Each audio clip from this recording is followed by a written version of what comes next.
Hello, everybody. And you know what's coming because whenever I appear on the screen like this and it's just me, you know that I've got more than one person about to come in for the interview. I'm going to keep it a bit of a surprise today, other than if you're listening back to this on the old Spotify or Apple Music or whatever it is these days, you'll know who you're about to listen to because you have read the title.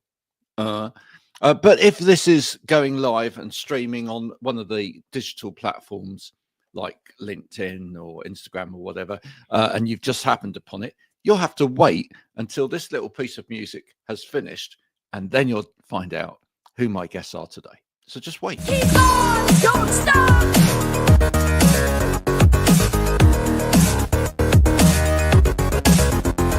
Keep on, don't stop.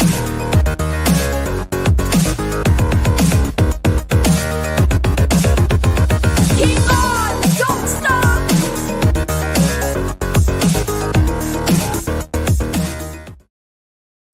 There we go. You see, now we all fit in, as I said we would. So, Dean, Angela, thank you so much for joining me today. And you are from the Echo and the Always. And just before we came on, Dean, you said your stomach was rumbling, and we said that was the Echo. But where did the actual Echo come from?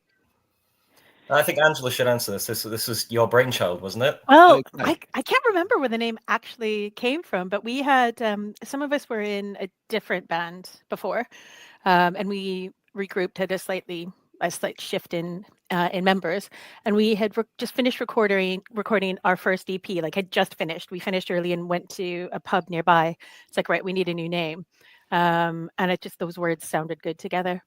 Now we're not so sure. It's really cumbersome. It's a lot of words for for a band name. But we had been, some of us had been in a band called Sleepy Panda Club before. So I think we like a lot of words in our names. And so there were a bunch of other contenders on the table, and we decided we shouldn't leave the pub until we had a name. And a fair few of us were driving, so we couldn't let that go on. What makes a good band name? It's difficult, isn't it? Yeah. You know, I mean, if memorable. you go for a singular word, right?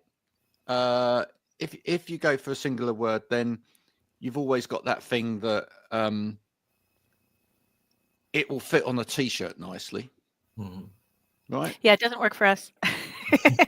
That it's a little bit more complicated when it's a bit longer.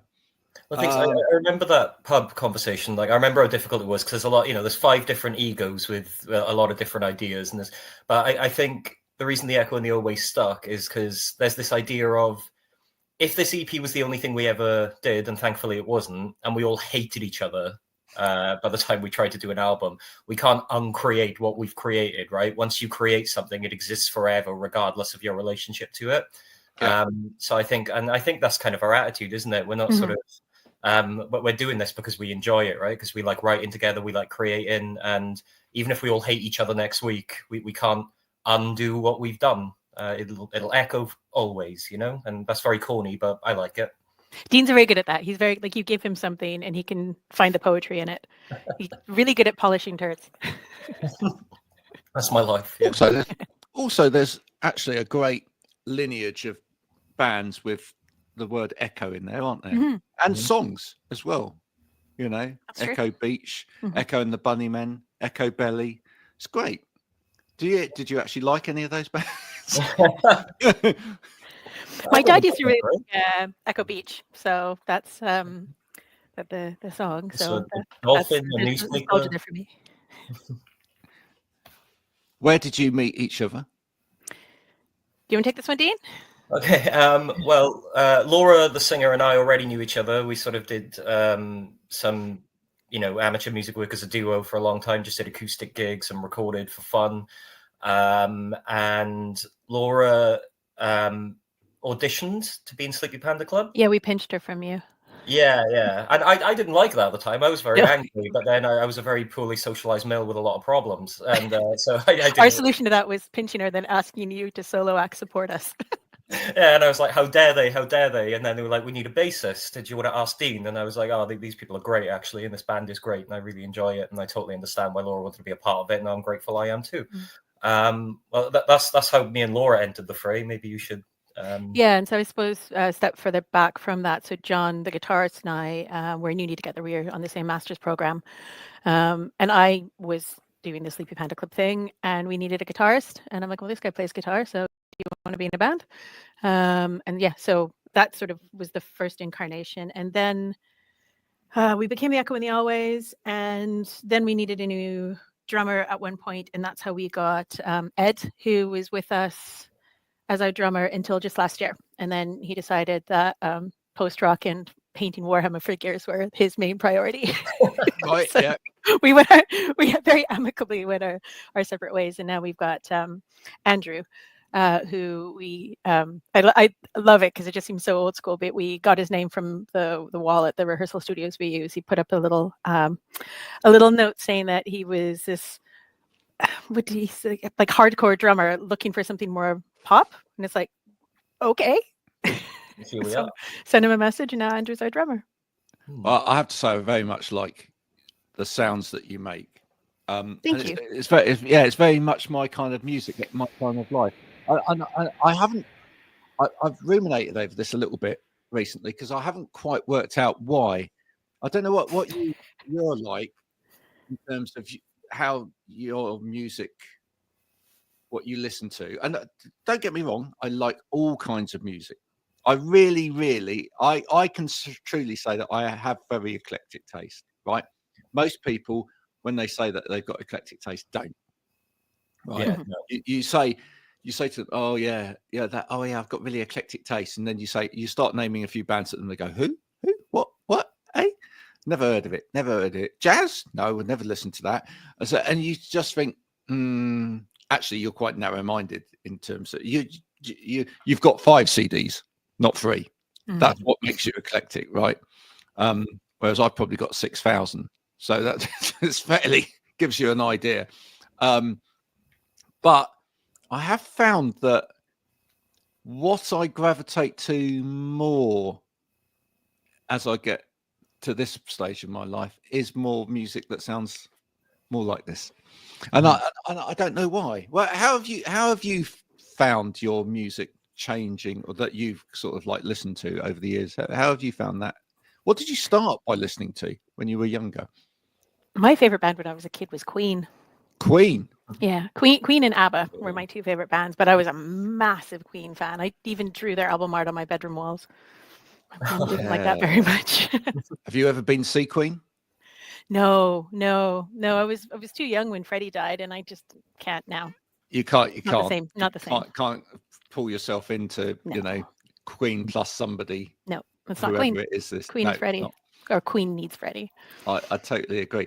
Although I have to say, Benson Boone yesterday doing his version of Bohemian Rhapsody with with Brian May. Brian May coming out of the thing was wonderful. I think that was quite a nice homage to it. What about you, Dean? What did you listen to when you were young? Well, that's the thing. Growing up, like my family wasn't very musical. Grew up very sort of like lower working class. Kind of music wasn't really the center of our day-to-day life. But as I was finding myself in school and stuff, I started to like grow my hair long before it started to recede. And we want photos. Sorry. We want photos. We want to see those at some point. Yeah, I used to think I was Kurt Cobain, man. Honestly, I dyed it blonde. I straightened it. I loved it. But I was kind of trying to find myself, in sort of terms of identity and subculture, and all the people I gravitated towards in school, they had all these bands Tipp-Exed on their bag and all these patches and all these.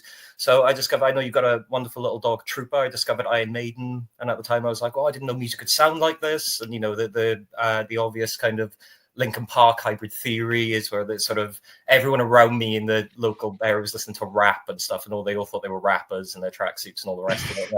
So like Linkin Park was a good buffer into the more heavier stuff, and then you just mature, don't you? You find these bands that speak to you in that sort of angsty way, in that teenage growing, how am I sort of thing, and then you just mature. And these days it's the National. People who can use, you said, I can find poetry in the mundane. I think that's what the National do so beautifully. I went to see Father John Misty the other night. That was beautiful. So tall, isn't he? Everyone's tall to me. I'm not blessed with height or verticality. But yeah, that's lovely. No, that's lovely. Yeah, I'm going to actually get to see my childhood hero later this year, Who's that? Nick Kershaw. I've never seen him before live, but I'm actually going to get to see him and meet him actually later Oh, this no year, way. That's exciting. which is great. Yeah, if you've never checked out the Nick Kershaw back catalogue, everyone just remembers "I Won't Let the Sun Go Down on Me," but apart from that, he did write some incredibly intelligent pop songs for the time. I kind of remember, like, for me, there's always got to be something slightly more intelligent about the music that I like to listen to. Oh, that's why. Like, I absolutely love The Cure. Robert Smith is he's such a good songwriter. Absolutely. And funny though, as well. Yeah. As a person, we actually discussing that yesterday on the podcast.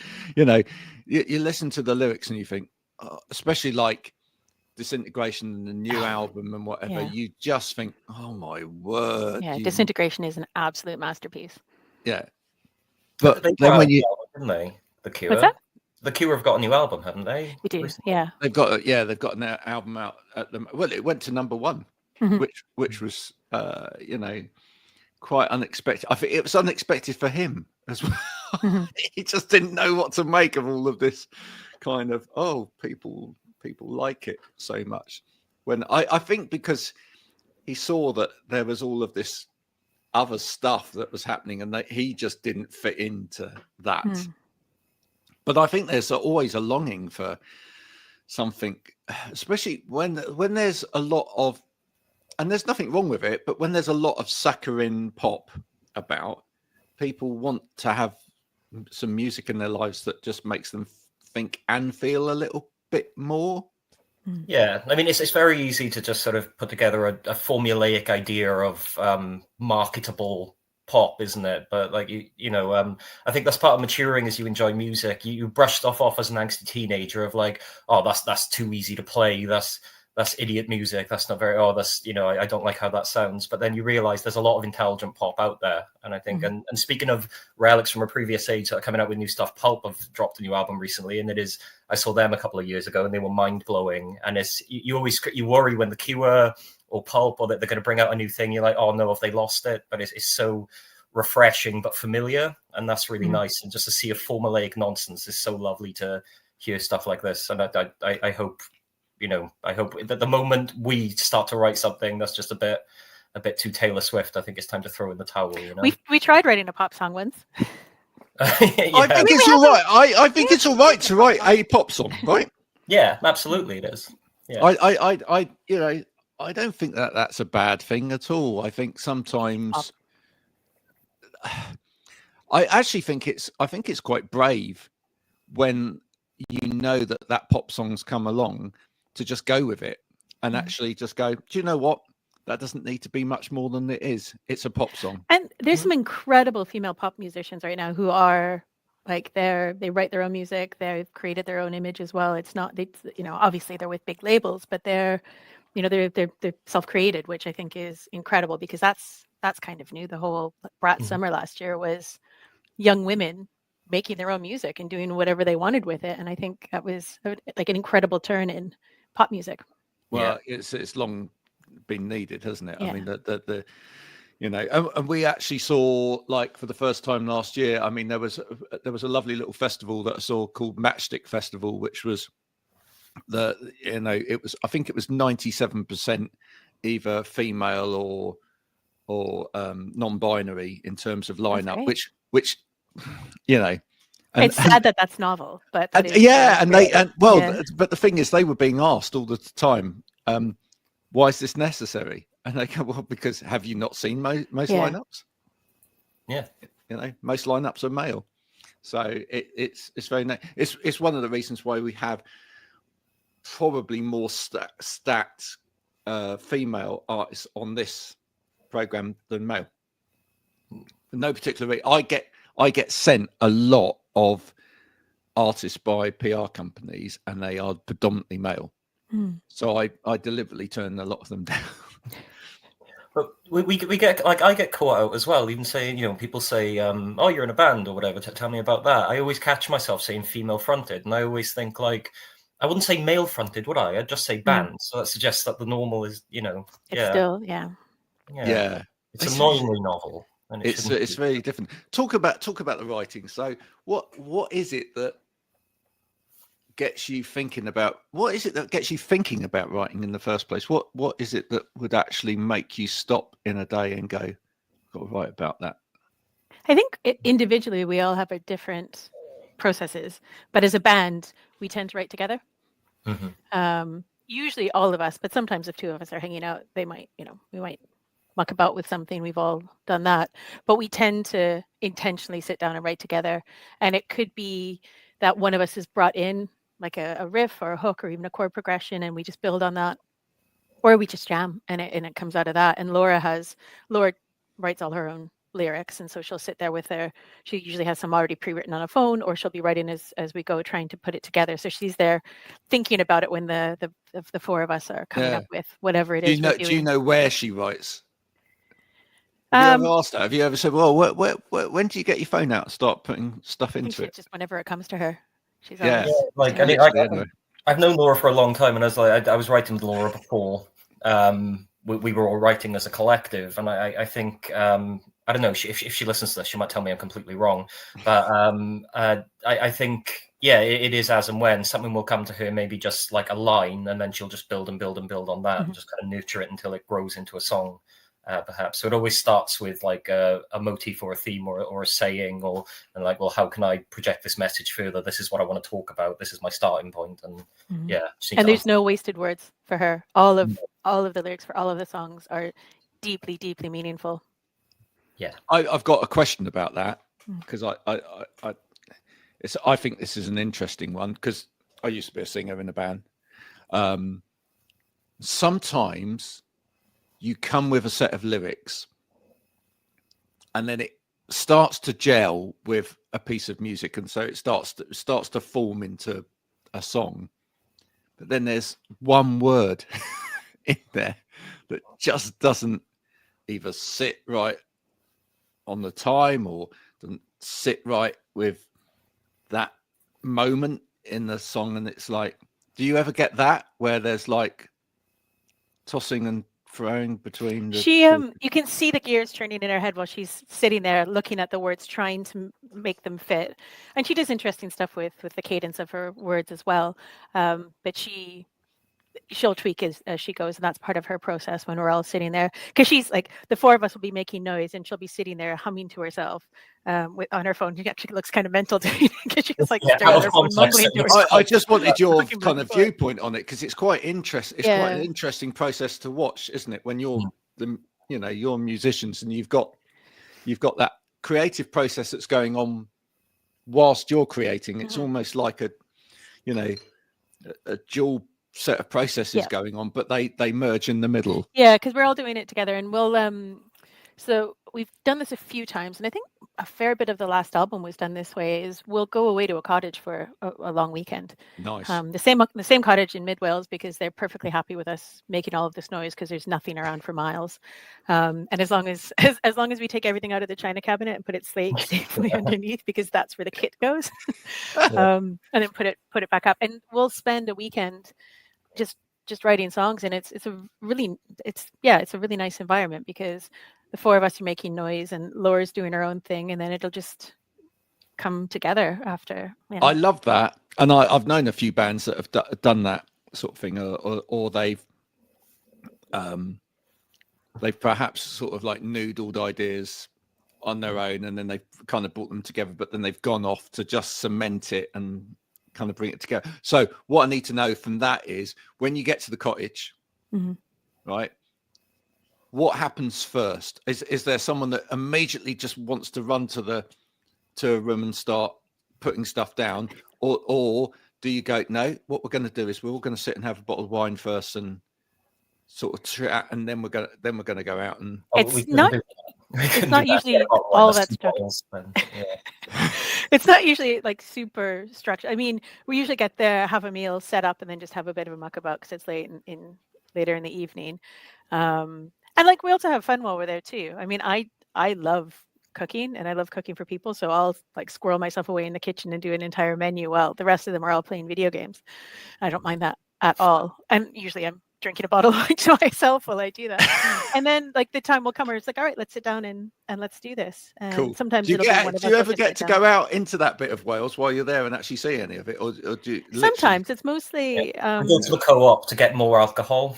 And then, going to Lampeter. so the local co-op know you.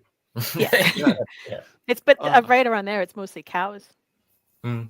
So there's I think the local co-op needs to get a mention somewhere then. I don't know whether that's I think it's the Lundis in Llanabadia. is it? Okay. Yeah. Okay. So they need to get a mention either on a sleeve note at some point or Yeah. maybe in a cheeky lyric somewhere.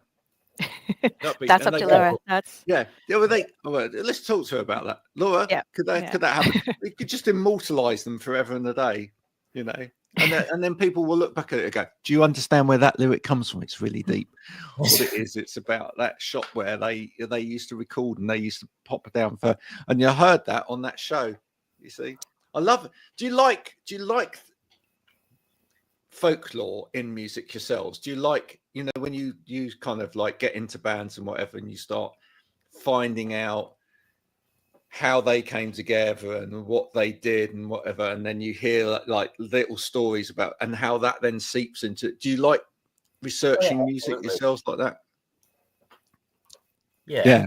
It's always fun to see like how this finished product that you encounter, it's almost like backwards of how the human condition is, isn't there? You see this human product that's a collective thing, and then you backwards manufacture to the start of it to find out. That's always fun, or if you're a nerd, I suppose. But like, yeah, I really enjoy that. Are all of us that actually really enjoy music that sort of makes us think and feel? Are we not all a little bit nerdy?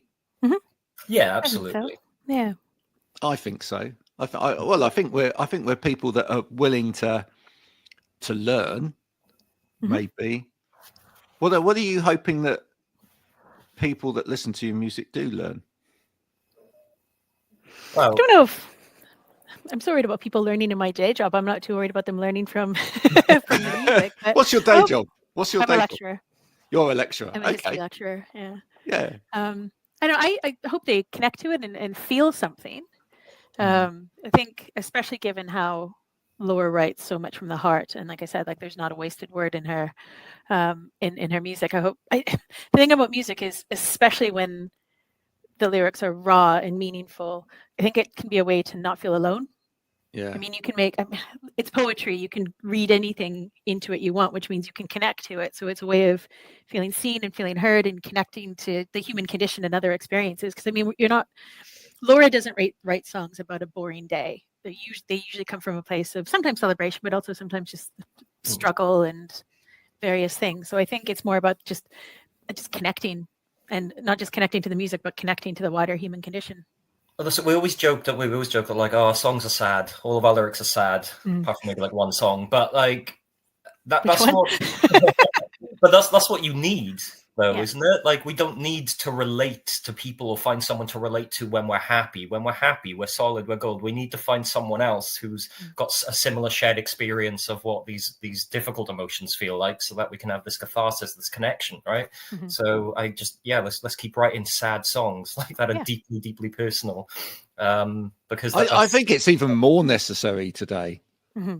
Actually, I'd say so, because I mean, if you look at a lot of what else culture throws out, there's a lot of very, I'm going to say, orchestrated, right, life. Yeah, you know, I mean, people sit there and watch Married at First Sight, Love Island, you know, these kind of shows or whatever. I do like Married at First Sight Australia. I'm not gonna lie. Okay, yeah, it's trash though. Like it's the same way I like trash. That's food for the eyes, isn't it? Yeah. Yeah. I'm not saying that. Look, I'm not going to knock any of that. But the thing is, you sit there and you go, "Oh, that's so obvious." Mm-hmm. Yeah, so obvious, right? We kind of feel like a lot of what is in front of us, we love it, but it's very obvious. Mm-hmm.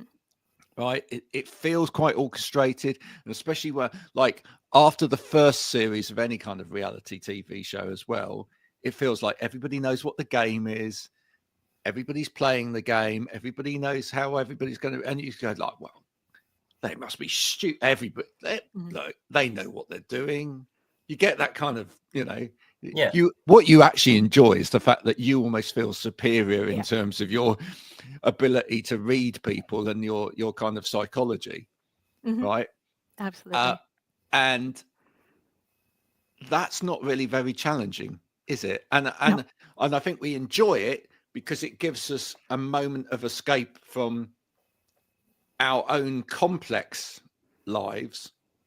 But it doesn't. What it doesn't do is it doesn't allow us to think about any of the answers to our complex. You need to escape because life is very complex and difficult, isn't it? I'm going to be watching WrestleMania this weekend as a 37-year-old man, but I'm not going to be hoping to nurture any growth. Learn anything from watching a violent soap opera. Yeah, but it's nice to have that sort of stuff, though. It's nice to have. Yeah, it is. Because I think as a band, most of us deal on a daily basis with, we have jobs that are intense, or either they're intense or show us the darker side of things, or we work with people who are struggling, or I study people who are struggling 300 years ago, those sorts of things. So it is kind of nice to have a creative outlet that's meaningful, but then sit down, eat some popcorn, and watch WrestleMania or Married at First Sight. Angela, I'm very intrigued by the lecturer thing, because the amount of lecturers that I've had on this show. Really? Now, huge amount, right? There must be swathes of lecturers who are in very, very good music bands as well. And I just wonder, do you think that there could be almost an opportunity there for someone to create a once a year gathering of like a conference / musical lectures? Musical lecturers who could come together and share their experience of both lecturing and being in a band. I just think there's a missed opportunity. I think so many people are in bands when they're in uni, and then if you become a lecturer, you end up being in uni for 8 to 10 years. So then, you end up just being in a band for a long time, and the two things. I might have to talk to some of them. I mean, Harry Stafford, who's been on a few times from the Inca Babies, he's a lecturer, and then we had John, who the guitarist in Sleeper, he's a lecturer. But what we need to do is we need to get one of these people to organize. Well, the department I work in, when I started, the head of school is a bassist, another fellow is a drummer. I'm like, we could have the departmental band and there you go, play open days and make nobody come to this university. It could actually even be called the departmental band. Pretty awful title. Terrible. Terrible. Yeah. No, maybe leave sort of like work and it's nice to have that. but I just think it could be fun once a year for all of these people to meet together. That incredibly niche, but I really niche. So go to that. Niche is better though these days, right? Yeah, absolutely. Yeah. Well, there's a big conference. It's a big medieval studies conference. It's always, I can't remember where. It's always somewhere up north of England, and apparently it's carnage at the one of the nights, a Saturday night or something like that. They do this big disco, and you'll get these eminent historians cutting it on the dance floor. So you could do something like that, but for more modern historians, and have it a gig. Battle of the bands. I think that's already been done. It's called Horrible Histories. Oh yeah. Horrible Histories. It's great. That's a great program, isn't it? Yeah, it is. It really is. It really. I mean, that just. I have to say, I had one of the best history teachers ever at middle school, and they brought history to life. And I think they were doing Horrible Histories kind of prior to any of that actually happening. But that's what you need. I mean, you got to bring it to life. Talking about bringing things to life. How do you bring your music to life when you play live? How what do you to do differently to kind of make sure that it traverses well into the audience? Laura's a very expressive performer.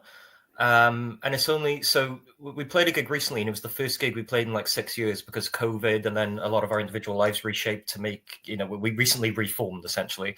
And I was watching these videos that people were sending me of, from people in the audience, and I realized I never see Laura from the front. Like we're always facing the same Just way. see the back of your head. Yeah, I know a lot of people say, "Wow, Laura's a very expressive performer." I'm like, "Oh my god, you're right!" Like she's captivating to watch, and I think the rest of us, it's our job in the band to be a vessel for that lead singer to sort of bring the song forward and give it life, right? So I think that's our job. I like to. I've been told I have what some people have called the Dean hop. I think during build-ups, I kind of like just do a hop on the spot, like I'm a video game character waiting to be selected or something. I don't know, but like like an NCP. Yeah, NPC. Oh, NPC. Yeah. So not the car park. No, car park would suggest stationary, perhaps, but but I like a little headbang, which I, at the ripe old age of 37, I regret for several days after. But I think, I think it's all about Laura, really. Laura putting that forward and bringing the song to life that way. And I think I completely agree. And I think also, like, we enjoy playing live, and we don't hold that back. We're not too cool to not like. I mean, I'm stuck to a keyboard, so it's not like I can run around the stage. But we're into it when we play, and we don't hide that. And I think it's clear that we're having fun on stage, and we're into music, and I think that brings it to life as well. Because you see some bands, and they're amazing musicians, but they just stand there. Very self-conscious, maybe, and that's that's fine. That's what they're doing. But I think like you feed off. If you're on stage, your energy is what's going to feed the audience. So you have to give that before you get anything back. I want to see people inhabiting the song for themselves. I think that's the most important thing. And I think if you've got a singer that can completely do that as well, inhabit it, sort of actually act it, as it were, as they're singing it to the audience. I think that's incredibly powerful.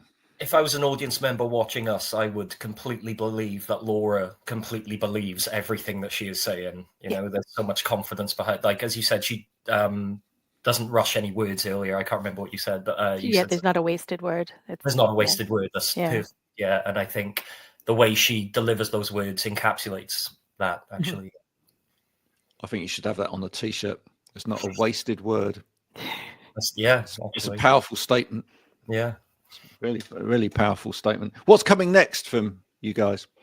I think we're going to do some songwriting next. We're actually getting together, not this weekend, next weekend, and this will be the first time songwriting with this lineup. So with Andrew, I think last year we started like mucking about with some ideas. We'll see if we bring those in, but I think songwriting next, because we've got 2 albums out.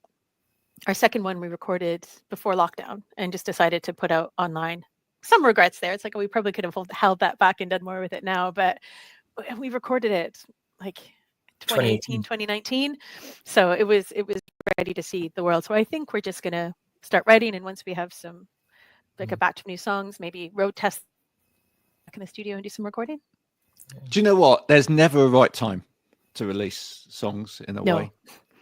The middle of the pandemic is yeah, well, true. But what I'm saying by that, I think there's always a time to just let it go. Yeah. And then, and the beautiful thing is and this is where I think people can learn from, like, looking at long careers of people that stick around, is that ultimately, if you know that wasn't necessarily the way that we would have done it, or that could have been, we could have titivated that a little bit more, we could have added that to this or whatever, you can always go back and do that.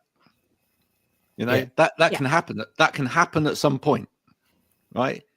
There's no you can do that when you play those songs live. You can bring something to it again that wasn't on the record. But I mean, some of my favorite bands over the years have left that one alone for a while because I didn't quite like it at the time or whatever. But now I've come to love it again, and it's a magical thing, music, that actually that can happen to songs as well. You can, 1 minute you can go, oh, it's got to be like this, and then it can completely reform itself and become something. We actually did that at our most recent gig. We brought back, we just randomly added to the set a complete sort of forgotten relic on our EP, didn't we? And I think it was Andrew who said, the drummer, because he went back and listened to all of our stuff, and he commented, he's like, oh, Right Side of the Bed's like a banger. And we're like, actually, now that you mention it, it is. And it's quite a dancey song as well. So really fun. And that's where that fresh pair of eyes sometimes really helps, doesn't it? Yeah. No, absolutely. Well, I absolutely love what you're doing. Thank you. So thank you for doing it, and thank you for making music, and so do say hello to the rest of the band as well. Will do. I'm going to encourage everybody now. But if we add one song of yours to the My Music podcast playlist just to get people started, which song should we go for? I would say, I'm not sure what Dean said. I'd say Little Brain. I don't know what you think, Dean. I was going to say Go Easy, just because that was the one that. Yeah, there's one poppy. Go Easy's probably our poppiest. Yeah, our poppiest song. And Little Brain is the one that we've released. We released it a couple of years after we released the album. But Little Brain is a bit darker, but still quite poppy. I'm writing down because otherwise I'll forget. Between those ones. No, I'm going to put both on. I'm going to just put both on. Oh, and then people can choose, can't they? Go Easy's off our first album. Little Brain's off our second album. Yeah, and you can go and buy both albums, folks, and spend some money and go and see the band live as well. That would be marvelous. Are you playing any gigs coming up? Nothing lined up just yet, but hopefully we'll get some in the summer. Yeah. Maybe we'll go the Co-op on the cows. Go visit the cows. You can find us on Instagram, The Echo and the Always, all one word, and anything we're up to, we'll announce it there. Absolutely. We will make sure that people do that. Thank you so much for coming in today and telling us a little bit about your music and sharing a little bit about your thoughts on the whole process. Folks, this has been Dean and Angela from The Echo and the Always. If you have enjoyed this conversation, please do go and check out their music. And if you've enjoyed my music, go and give us a rating, give us a follow on any of the platforms. Every little helps, as somebody once said famously. We will be back soon with more of the same. But until now, bye for now.